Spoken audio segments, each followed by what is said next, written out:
Assalamualaikum warahmatullahi wabarakatuh. Halo pemirsa, seperti biasa, kami akan memberikan informasi-informasi teraktual, tajam dan terpercaya dari kota Jember, Banyuwangi, Bondowoso dan sekitarnya yang telah kami rangkum dalam Warta Jember hari ini.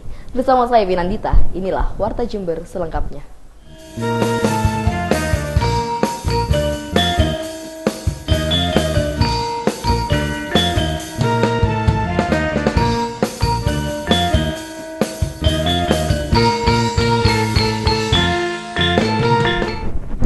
Ya pemirsa, ratusan warga di Kecamatan Puger, Jember mendatangi kantor Balai Desa setempat. Warga menuntut kepala desa untuk segera mundur dari jabatannya. Pasalnya kepala desa yang bermasalah ini sudah tidak lagi melayani warganya karena menghilang dan tidak pernah masuk kantor. Mari bersama-sama. Ratusan warga ini geram dengan sikap kepala desanya yang memalukan bagi warga Wringin Telu. Sikap yang terkesan acuh terhadap warganya membuat ratusan warga membawa spanduk yang bertuliskan tuntutan agar kepala desa aktif bangun mundur dari jabatan sebagai kepala desa.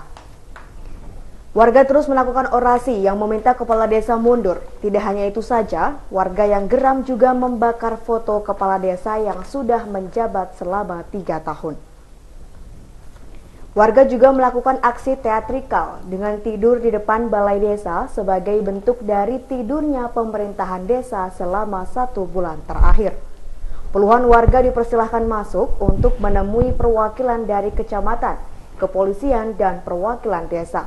Puluhan warga ini membacakan alasan kenapa Kades Bangun layak untuk dicopot. Desa kita Iya. Pinggir. Harga mati dari masyarakat Muslilah Rono harus diberhentikan dari kepala desa kita. Toh itu tidak ada lain. Karena satu dengan tuntutan yang 7 itu sudah tidak layak, Pak. Karena mungkin bisa ambil fotokopinya, bisa disebarkan, Pak. Karena tuntutan masyarakat seperti itu.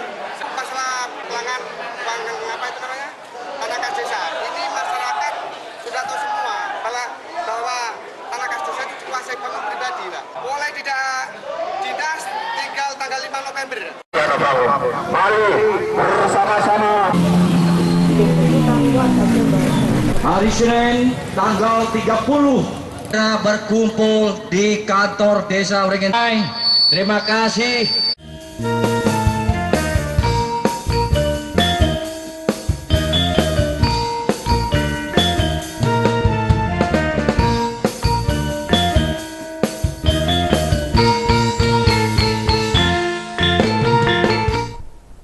Ya pemirsa, ratusan sopir truk pasir melakukan aksi demo menolak penjualan pasir lokal keluar daerah Bondowoso. Dalam aksinya, para sopir melakukan pemblokiran jalan raya penghubung Kabupaten Situbondo dan Bondowoso.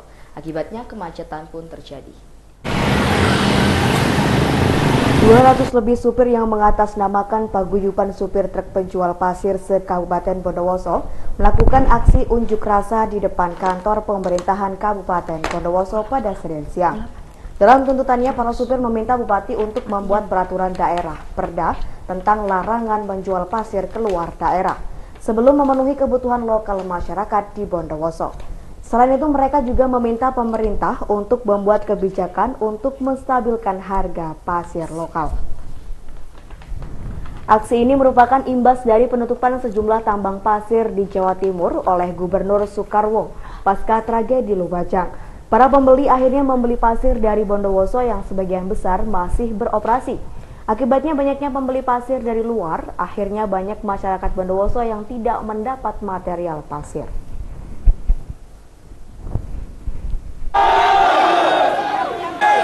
Mereka juga punya harkat dan martabat. Duduk satu meja.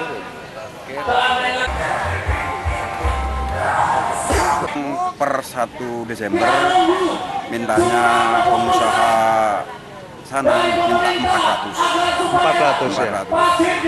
Apa pasir-pasir itu sekarang sudah dijual keluar Bondowoso? Iya, betul. Harapannya? Pasir Bondowoso sudah dijual keluar Bondowoso antara Probolinggo, Surabaya dengan dimuat kontainer. Sini enggak kebagian pasir? Di sini enggak, malah antri-antri malah tidak kebagian. Sudah berapa bulan? Sekitar kurang lebih 2 bulan sudah kerja.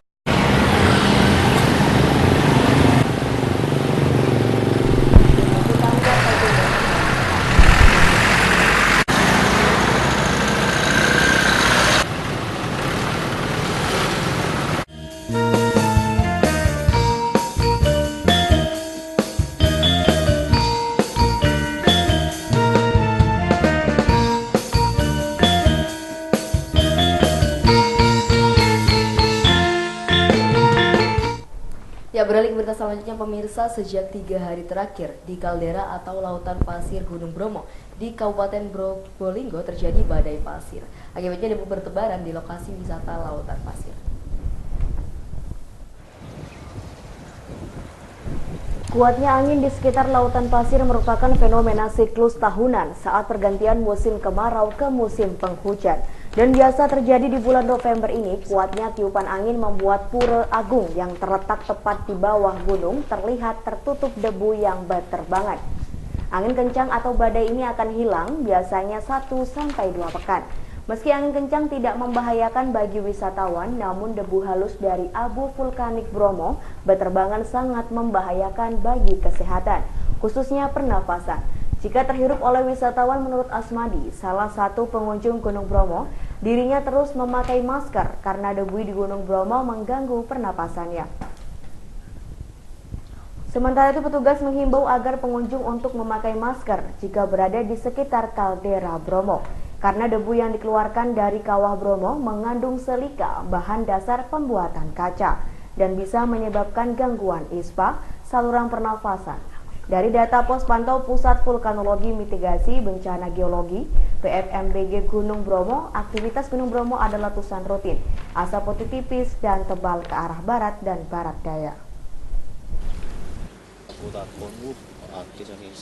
Ya katanya kata mau meletus kan, yang minggu tuh keluar debu terus. Keluar debu ya? Iya, hitam debunya itu. Bau mas? Ya agak bau dah. Pakai masker mas? Pakai kalau ada di tas itu. Iya, kalau pagi-pagi tuh ada kan kabut tuh. Kabut ya.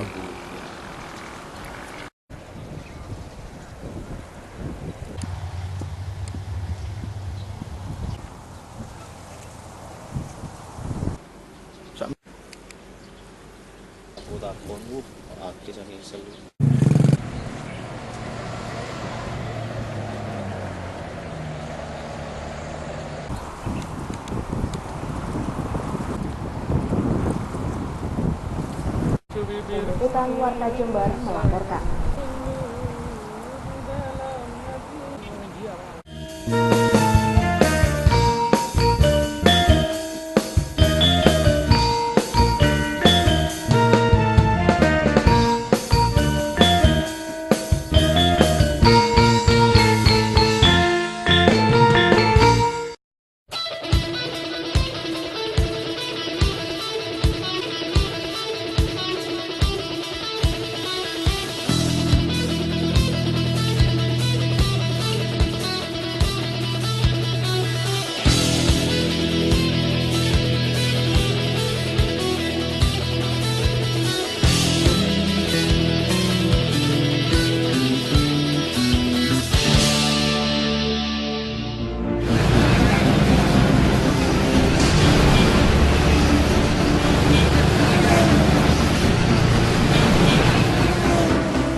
Keamanan adalah tanggung jawab kita bersama.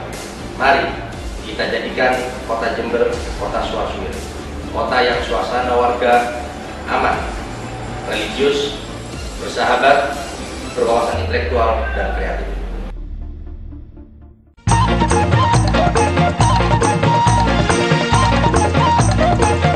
Jangan lupa saksikan Salam Dulur setiap hari Senin sampai hari Kamis, setiap pukul 15.30 sampai 17.00 hanya di Rafi TV Jember.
kembali dalam Warta Jember, pemirsa. Pasca insiden kebakaran hebat yang menghanguskan ratusan hektar hutan di Gunung Semeru, akhirnya jalur pendakian akan segera dibuka oleh Taman Nasional Bromo Tengger Semeru.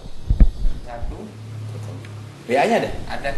Kepala Bidang Wilayah 2 Taman Nasional Bromo Tengger Semeru (TNBTS) Ahmad Sujoto terus memantau perkembangan perbaikan jalur pendakian Gunung Semeru, tepatnya di antara pos 2 dan pos 3. Yakni di Waktu Rejeng. Maksud kami, yakni di Watu Rejeng. Setelah sepanjang jalur pendakian hangus terbakar. Tidak hanya itu, perbaikan jalur juga dilakukan menyusul terjadinya longsor yang cukup parah di jalur bekas kebakaran.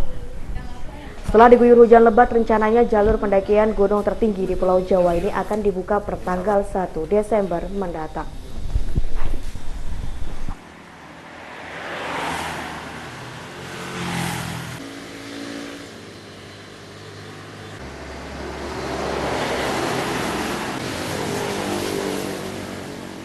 Berhubung jalurnya sebagian itu khususnya di Watu Rejeng itu terjadi longsor sehingga menutup jalan pendakian. Nah, sementara ini masih diperbaiki dan insya Allah mungkin dalam waktu dekat ini akan dibuka kembali. BA-nya ada.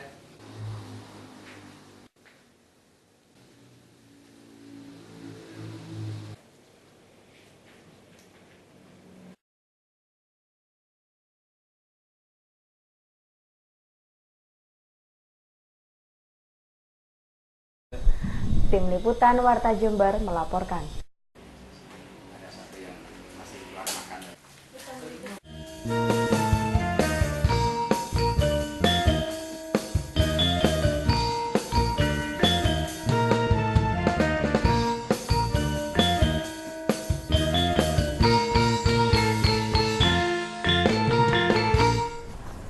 Ya, beralih ke berita selanjutnya, pemirsa. Mengantisipasi pelanggaran pemilihan kepala daerah atau pilkada tahun 2015 di Jember, Panwasli Kabupaten Jember merekrut 248 mahasiswa untuk menjadi relawan. Sebanyak 248 relawan Panwasli Pilkada 2015 Jember dari kalangan mahasiswa berbagai perguruan tinggi di Jember disumpah dan dilantik untuk menjadi tenaga pembantu dalam mengawasi jalannya pesta demokrasi pemilihan kepala daerah 2015 Jember. Ratusan relawan Pilkada 2015 ini akan disebar ke 31 kecamatan di Jember yang nantinya akan melakukan pengawasan terhadap ratusan tempat pemungutan suara pada saat sebelum pelaksanaan pencoblosan dan pemungutan suara.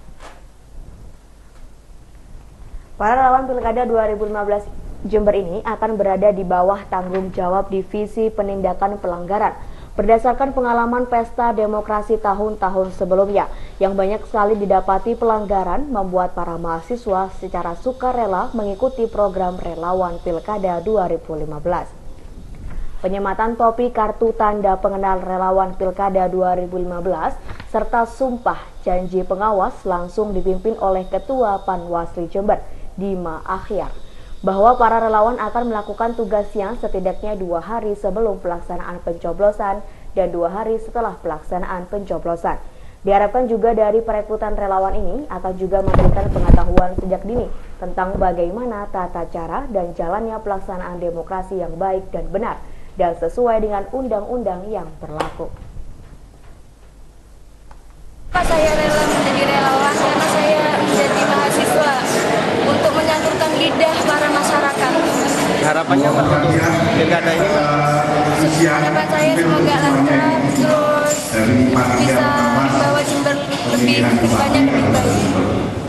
Untuk himbauan kepada para pemilih, Mbak? Himbauan pada pemilih untuk saya itu jangan sampai risau, jangan sampai ada keributan. Garis besarnya tugasnya seperti apa? Secara umum tugasnya membantu pengawasan di dalam penyelenggaraan pilkada. Kita tahu bahwa kita punya keterbatasan di dalam melakukan kegiatan pengawas. Sumber daya manusia kita terbatas. Sementara tugas-tugas pengawasan kita baik secara kewilayahan maupun pihak-pihak yang harus diawasi sangat luas dan sangat banyak. Bismillahirrahmanirrahim. Liputan Warta Jember. Hadirin yang berbahagia, yang kedua adalah menyanyikan lagu Indonesia ID Card kepada perwakilan masing-masing institusi.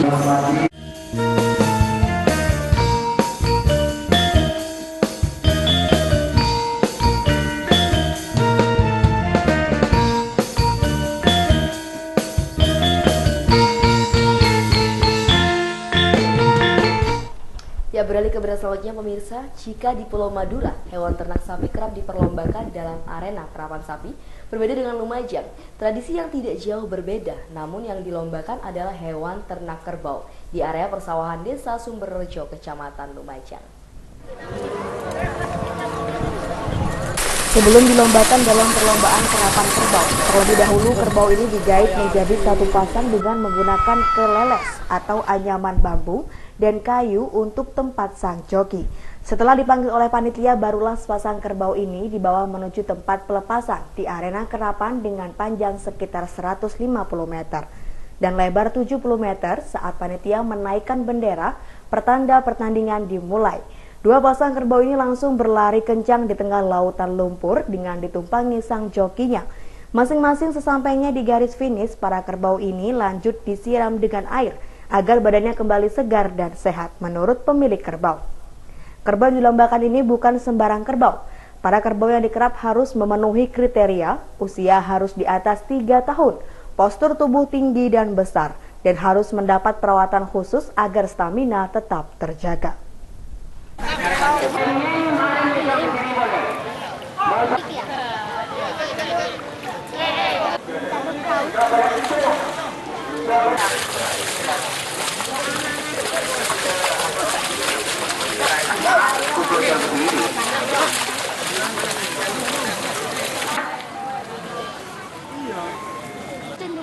Kawan,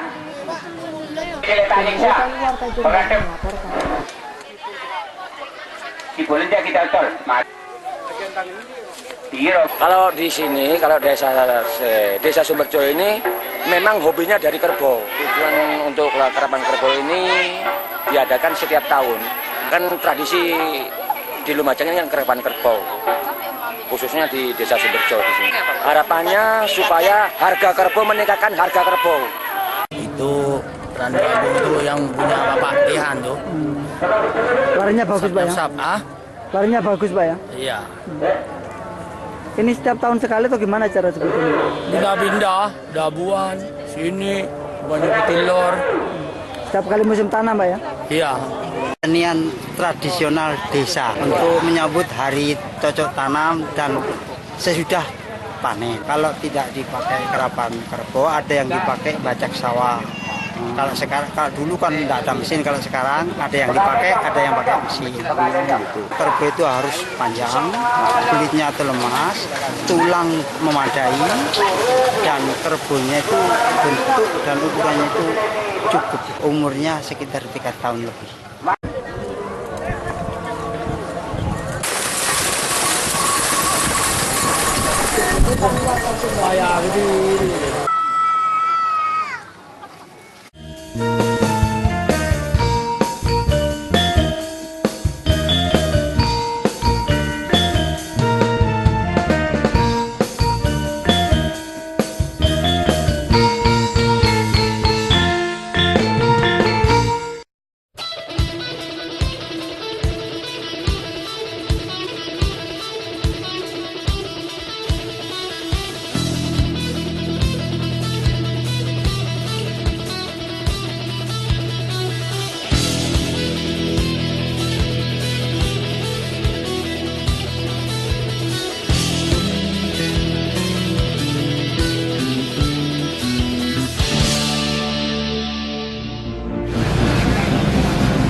Keamanan adalah tanggung jawab kita bersama.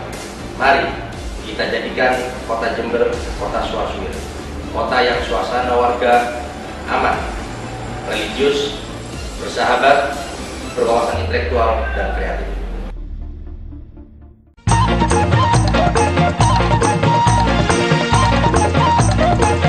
Jangan lupa saksikan Salam Dulur setiap hari Senin sampai hari Kamis, setiap pukul 15.30 sampai 17.00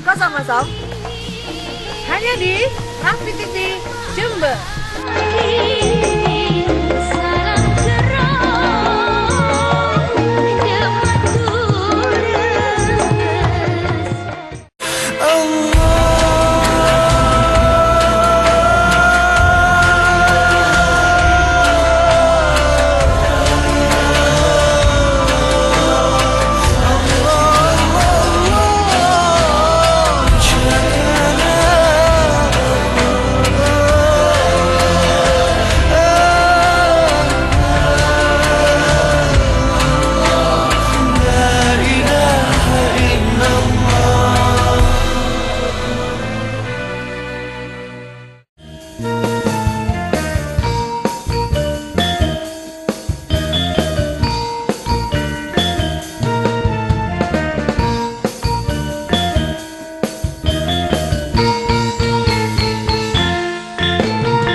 Terima kasih Anda masih bersama kami. Pemirsa, berita selanjutnya yakni mengenai Peradi Jember tempati kantor baru. Dan informasi berikut sekaligus menutup perjumpaan kita kali ini. Dan akhirnya saya Finalita beserta kru yang bertugas pamit undur diri. Terima kasih untuk kebersamaannya. Wassalamualaikum warahmatullahi wabarakatuh.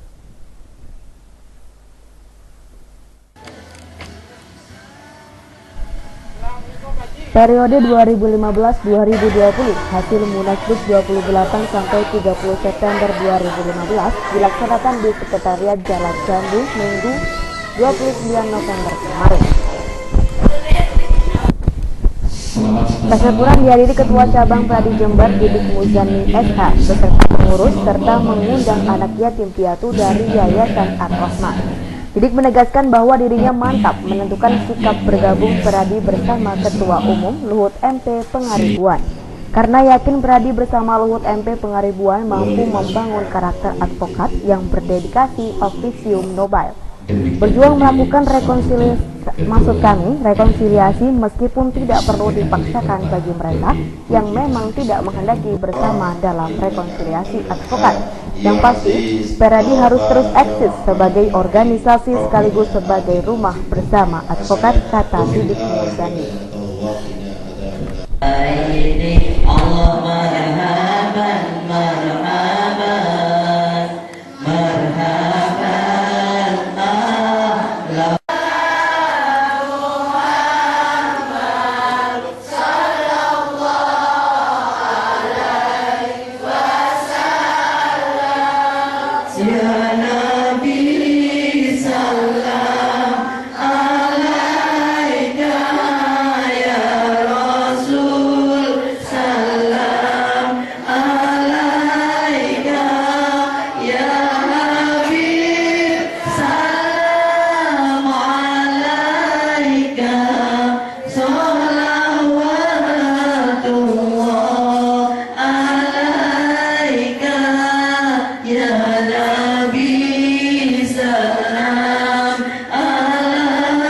Pada hari ini 29 November 2015 DPC Peradi Kabupaten Jember yang telah mempunyai SK dengan Ketua Didik Muzani dan Sekretaris Ahmad Sulahan bersyukur kepada Allah telah mendapatkan kantor baru di Jalan Jambu 21. Mudah-mudahan dengan kantor baru ini menjadi komitmen baru bagi rekan-rekan sejawat di jajaran DPC Peradi Kabupaten Jember untuk bekerja lebih baik dalam rangka menegakkan hukum dan keadilan. Mungkin untuk agenda berikutnya pada 4 Desember 2015 nantinya akan ada pelantikan pengurus DPC Peradi Kabupaten Jember periode 2015-2020 yang akan ditempatkan di Panorama.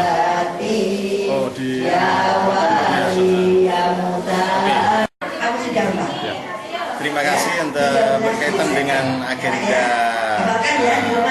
pelantikan pengurus Peradi periode 2015-2020 ini sebagai langkah upaya kita bersama sejauh advokat di Jember untuk menuju kepada proses rekonsiliasi, menuju rumah bersama advokat pradi khususnya di wilayah Kabupaten Jember. Lebih lanjut seperti saya bisa menyampaikan hal yang lebih detail dan rinci dengan lupa dengan agenda lebih lanjut.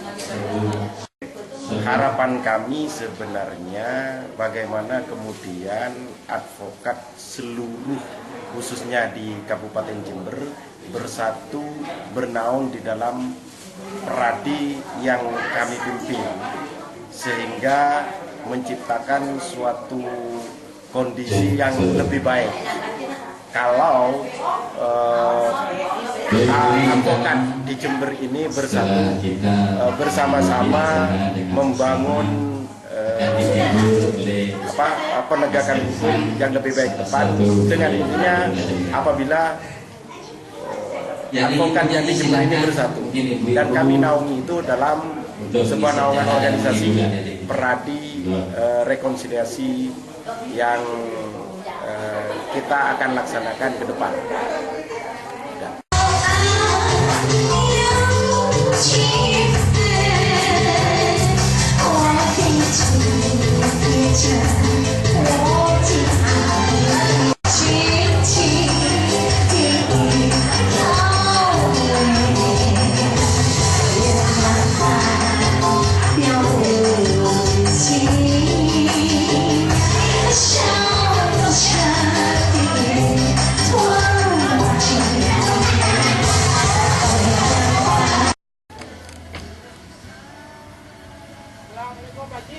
Tim Liputan Warta Jember melaporkan.